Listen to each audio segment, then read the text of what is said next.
Assalamualaikum warahmatullahi wabarakatuh.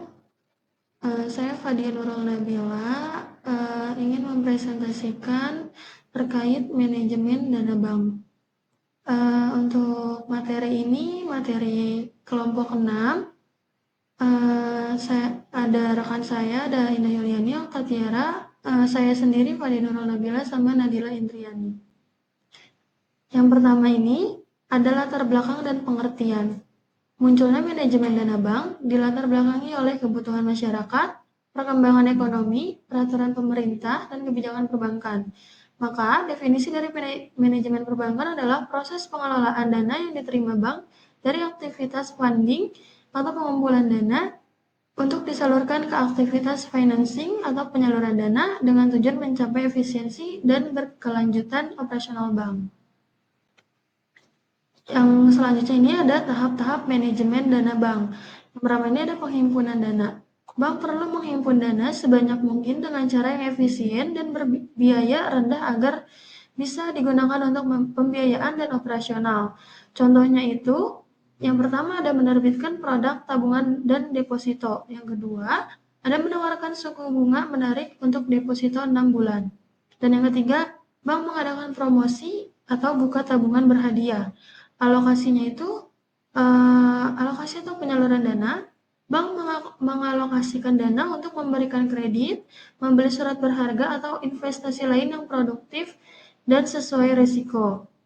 Selanjutnya ini kita ada pengelolaan likuiditas.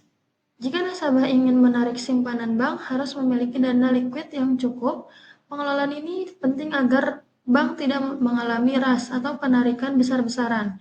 Contohnya itu, kita bisa menyediakan cadangan kas minimal DBI atau giro wajib minimum.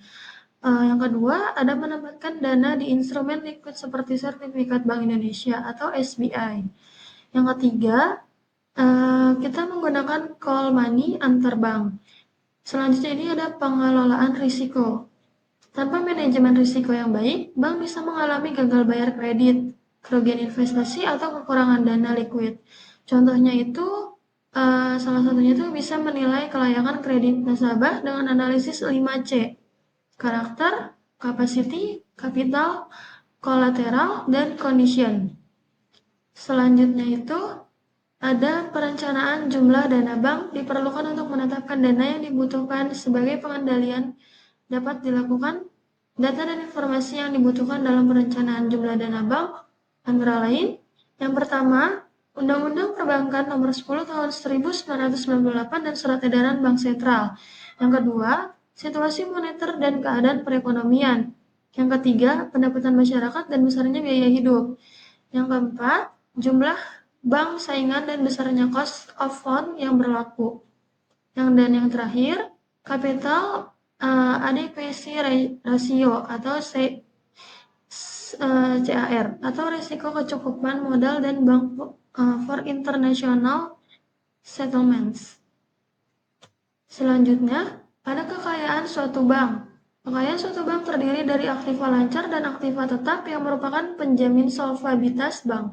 Sedangkan dana modal bank dipergunakan untuk modal kerja dan penjamin likuiditas bank bersangkutan. Dana bank berasal dari dua sumber, yaitu satu, sumber internal. Ini adalah laba ditahan, laba yang tidak dibagikan sebagai dividen dan digunakan untuk pengembangan usaha bank, dan laba yang tidak dibagikan kepada pemegang saham dan digunakan untuk memperkuat struktur permodalan bank. Lalu ada modal kerja, dana yang digunakan dalam kegiatan operasional harian bank, misalnya untuk membiayai pemberian kredit. Dan yang C, setoran modal pemilik saham. Dana yang disetor oleh pemegang saham sebagai bagian dari modal inti bank, core capital, menjadi sumber dana permanen bank. Selanjutnya ini ada sumber eksternal. Yang pertama ada pinjaman. Pinjaman ini misalnya fasilitas likuiditas Bank Indonesia. Contohnya, Bank Mandiri mendapatkan pinjaman likuiditas dari BI sebesar 500 miliar. Yang kedua, ada investasi ekuitas. Dana dari pihak luar atau biasanya investor yang menanamkan modal ke bank dengan imbal hasil berupa dividen dan hak kepemilikan. Contohnya, investor asing membeli 10% saham Bank BCA melalui pasar modal. Yang ketiga ada hibah. Bantuan dana yang tidak perlu dikembalikan biasanya berasal dari pemerintahan atau lembaga donor. Contohnya hibah dari USAID untuk pengembangan sistem digital banking. Yang ketiga ada simpanan masyarakat.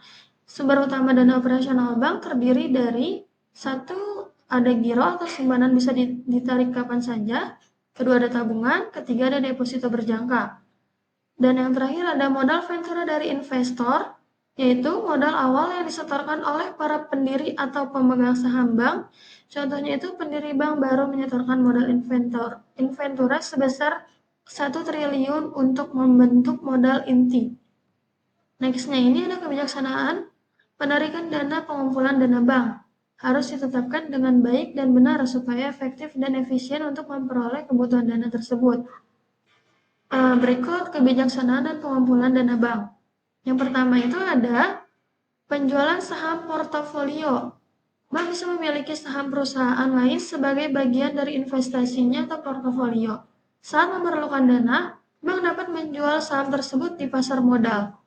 Yang kedua, ada peningkatan nilai saham atau capital gain. Jika nilai saham yang dimiliki bank meningkat, bank bisa mendapatkan capital gain saat menjualnya. Keuntungan dari kenilaian nilai saham ini menjadi sumber dana di internal.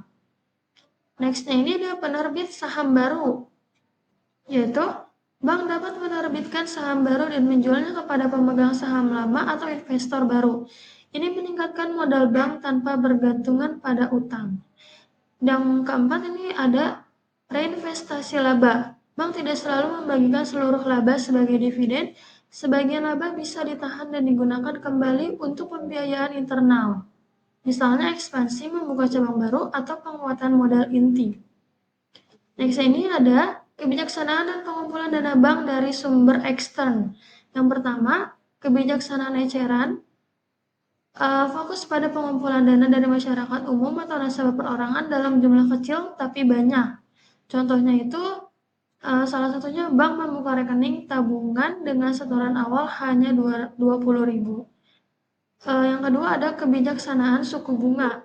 Kebijaksanaan ini penentuannya tingkat bunga yang menarik agar masyarakat tertarik menyimpan uang di bank. Contohnya memberikan bunga deposito lebih tinggi dari kompetitor, misalnya di 6,5% per tahun. Nextnya ini ada kebijaksanaan distribusi, berkaitan dengan penyebaran jaringan bank agar lebih dekat dan mudah dijangkau oleh masyarakat. Contohnya, ada pembukaan cabang bank hingga ke pelosok desa. Next ini ada kebijaksanaan waktu, penentuan waktu atau jangka waktu yang fleksibel untuk menarik lebih banyak nasabah. Contohnya itu, deposito dengan jangka waktu pilihan, dia bisa 1 bulan, 3 bulan, 6 bulan, dan 12 bulan. Nextnya ini ada kebijaksanaan pemberian hadiah. Bank memberikan insentif atau hadiah untuk menarik simpanan masyarakat. Contohnya, undian berhadiah mobil atau rumah bagi penabung dengan saldo minimal tertentu. Nextnya ini ada kebijaksanaan kombinasi. Penggunaan beberapa strategi sekaligus untuk menarik dana eksternal. Contohnya ini, misal bank membuka cabang di daerah baru atau distribusi.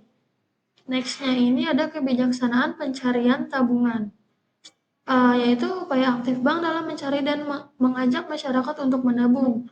Contohnya ada petugas bank keliling atau mobile keliling banking ke pasar atau sekolah untuk membuka rekening. Cukup sekian penjelasan dari saya. Kiranya ada kesalahan kata atau penjelasan, mohon maaf. Terima kasih.